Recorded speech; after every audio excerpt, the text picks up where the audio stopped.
Most players don't have a bad warm-up because they're using the wrong drill. They have a bad warm-up because they're solving the wrong problem, and the perfect warm-up for me might not be nearly as beneficial for you. So instead of just giving you my warm-up routine, I'm going to explain why different players need different warm-ups and how you can build one around your own weaknesses. There's a concept in sports science called the SAID principle, specific adaptation to imposed demands. The idea is simple. Your nervous system adapts specifically to the demands you repeatedly place on it. For example, somebody who constantly does chest presses will become very good at chest presses, but not necessarily every other movement. And if they're using bad form, their body still adapts. They may just strengthen the wrong muscles and tighten the wrong joints. Your brain and body adapt to what you actually practice. So instead of asking, what's the best warm-up, you should be asking, what skill am I actually trying to adapt? I've personally used Refrag for years, so you're going to see it used pretty often throughout this video, but you can accomplish most of these same goals with other platforms, aim trainers, and workshop maps as well. If you are looking to try Refrag, they've now given you guys code TALO for a free 3-day trial. Regardless, the most important thing is the structure of the training, not the platform you use. I personally play on a relatively high sensitivity. Higher sensitivity usually puts more of the movement into the wrist and fingers, and for some players that can create more tension. You're also more susceptible to over-flicking, and micro adjustments become harder because every tiny movement produces a bigger movement on screen. High sense players are often operating too far toward the speed side of the speed accuracy trade-off. Aiming research consistently finds that as movement speed increases, accuracy tends to decrease. So elite performers aren't necessarily just faster, they're better at maintaining accuracy at higher speeds. So for high sense, tasks involving smaller targets and more precision are usually going to be more beneficial. And remember, the key isn't just the task, it's how you use the task. For training micro corrections, something with small moving targets can be useful because it practices fine motor control. But don't just chase speed. Focus on making clean corrections and only clicking when your crosshair is actually settled. It's also important for high sense players to reduce any unnecessary movement. What motor learning studies tend to find is that expertise is associated with more efficient movement trajectories and less wasted movement. So as a high sense player, you should be maintaining certain conditions during your warm-up too. Focus on your pregame, focus on the smallest correction necessary and efficient paths, because high sensitivity amplifies every tiny motor output. So if you're tense, any jitter, rushed correction, or overflick is going to be way more apparent. Work on arousal and motor aiming also suggests that elevated arousal can push performance towards speed at the expense of accuracy, so try to avoid unnecessary tension while you warm up. I went much deeper into arousal in my consistency video, and I'll connect this back to that at the end. Now how about you low sense players out there? You have more arm movement, larger movement amplitudes, and more need for rapid deceleration control. One of the biggest differences found in FPS aiming research is how efficiently players perform the first flick toward a target. Elite players get closer on that first movement and require fewer corrections afterward. So for low sense, I would think about the warm-up in a few different parts. First, you have to get to the target efficiently. Aiming tasks involving wide-angle target switching, large horizontal and diagonal flicks, and dynamic clicking scenarios are especially useful because low-sense players spend more time moving through large physical mouse distances. But getting there is only half of it. You also have to stop. To train deceleration, tasks involving small, widely separated targets, precise click timing, and punishing overflicks are great. What separates high performers is usually not just maximum movement speed, it's how well they control that speed-accuracy trade-off. Think of it like driving. The best driver isn't the one who can floor the gas pedal at the red light, it's the one who can brake perfectly around the corners on the track. So you want to force yourself to learn how to stop a large arm movement exactly where you intended, not near the target, not close enough to make another correction, exactly where you meant to stop. Another useful way to train this is by changing what you prioritize from block to block. You can do one block where you focus almost entirely on your accuracy, you can do another where you push for the maximum speed, then do a final block where you try to combine both and find a middle ground. That teaches your nervous system different operating points instead of always having you sit in that same comfort zone. Then there's also target acquisition. FPS kinematics research also suggests that the ability to find and acquire a new target is a marker of expertise. So for a low sense player, it can be especially useful to prioritize dynamic clicking and target switching tasks.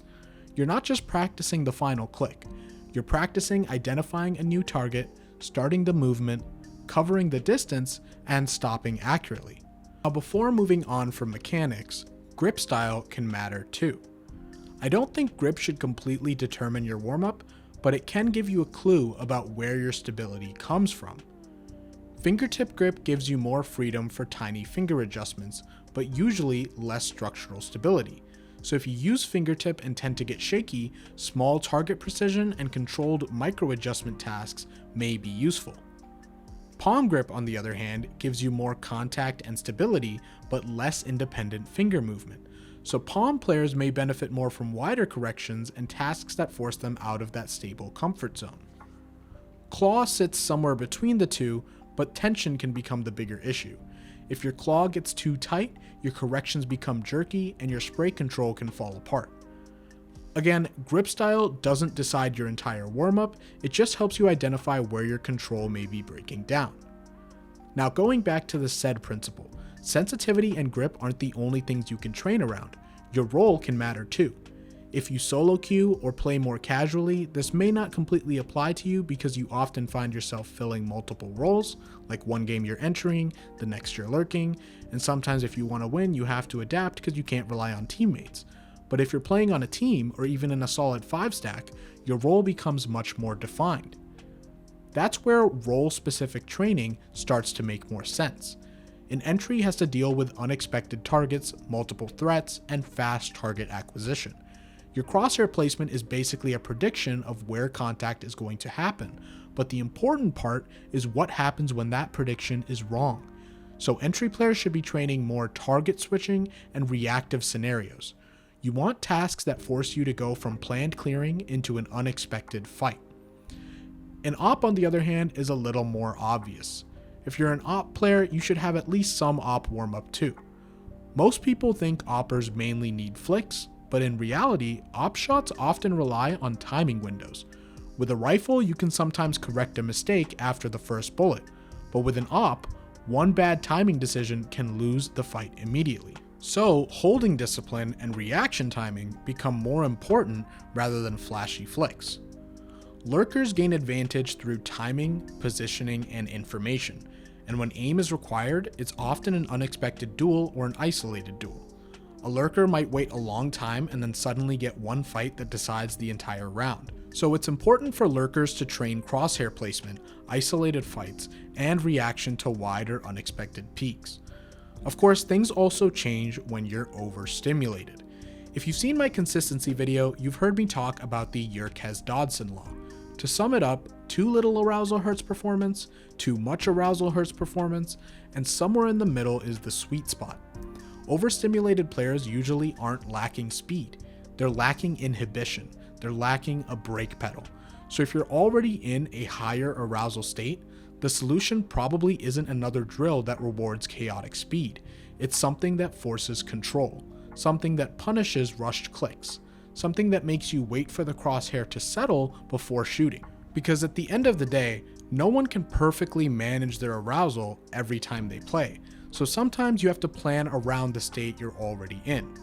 And in the same way, if you're understimulated, maybe you just got home from work, you feel sluggish, or you can immediately feel it in your gameplay, you're essentially a little bit behind. So instead of the goal being precision, the goal becomes activation. You need drills that force your nervous system to wake up.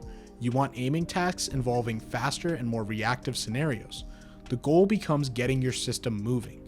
That's what makes warm-ups so interesting.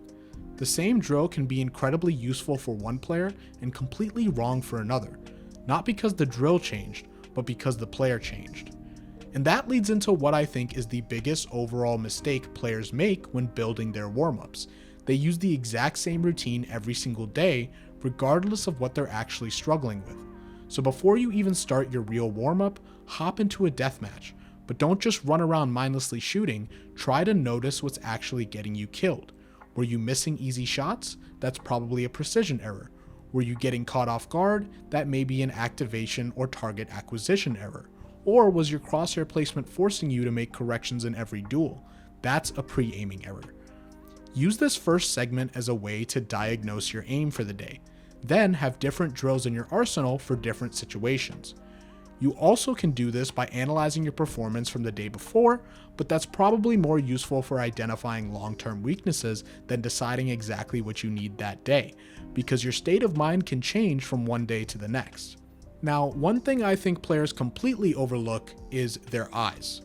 Now, before you make fun of me for telling you to warm up your eyes, hear me out. Aiming isn't just a motor task. Your eyes identify the target first, then your motor system responds. A 2025 study actually found that training gaze control improved aiming performance, reducing shot times by around 47 milliseconds without sacrificing accuracy. Players were trained to maintain more centralized gaze behavior and showed more efficient visual search patterns. There are a few different visual skills you can target, but I would keep this part of the warm-up short. The first is saccades. Saccades are the rapid eye movements you make between targets, which obviously happens constantly in CS. To warm them up, choose 2 points on your monitor and look back and forth between them for around 30 seconds. But keep in mind, the goal isn't speed, the goal is clean movement. The second is peripheral awareness. Stare at the center of your screen and try to identify objects near the edges without moving your eyes directly toward them. The third is dynamic visual tracking. You can warm this up by using a moving target in an aim trainer or moving bots. Start by following the target only with your eyes, then add your crosshair. Your eyes need to smoothly pursue the movement before your hand can respond effectively. The final one is contrast and target detection. A surprisingly useful warm-up is loading into deathmatch and not shooting. Spend around 2 minutes only finding heads. By doing this, you're training visual search, target recognition, and attention without any mechanical interference. You're separating the act of finding the target from the act of shooting it. Again, I'm not saying you have to do all 4 of these every day. The point is just that your visual system is part of aiming too, and most players completely ignore it. The last factor, of course, is time. A 10-minute warm-up and a 1-hour warm-up shouldn't look the same. If you only have 10 minutes, don't try to fix every weakness you have, pick the biggest bottleneck and attack it. If you have 30 minutes, you can start combining things. You can work on your current state, your biggest mechanical weakness, and the types of fights you expect to take. And if you're spending an hour warming up, be honest with yourself. At some point, you're not warming up anymore, you're training. And that distinction is important. A warm-up prepares you for today's matches, training prepares you for future matches. Keep in mind, I'm not telling you to do every single thing mentioned in this video before every game. I'm loading up your arsenal so you can use different tools when they're actually necessary, and you may come up with more on your own. I encourage you to analyze yourself and figure out what actually works best for you. Personally, I have different stacks I've created based on what I commonly lack on certain days, and I have a more fundamental one for when I just need a quick warm-up because it's almost match time. So no, I don't think there's one perfect warm-up routine, at least not one that works for everybody. Your sensitivity matters, your role matters, even your mouse grip could matter, and of course, your current state matters. The real goal isn't finding the perfect drill, it's identifying the adaptation you're trying to create. Once you understand that, building your warm-up becomes way easier. And this is also where my consistency video connects back to everything we just talked about, because understanding why your performance changes from day to day makes it way easier to diagnose your current state and choose the warm-up you actually need. So if you enjoyed this type of content, please consider liking and subscribing, and if you haven't already, check out my last video on consistency and how to become a more consistent player.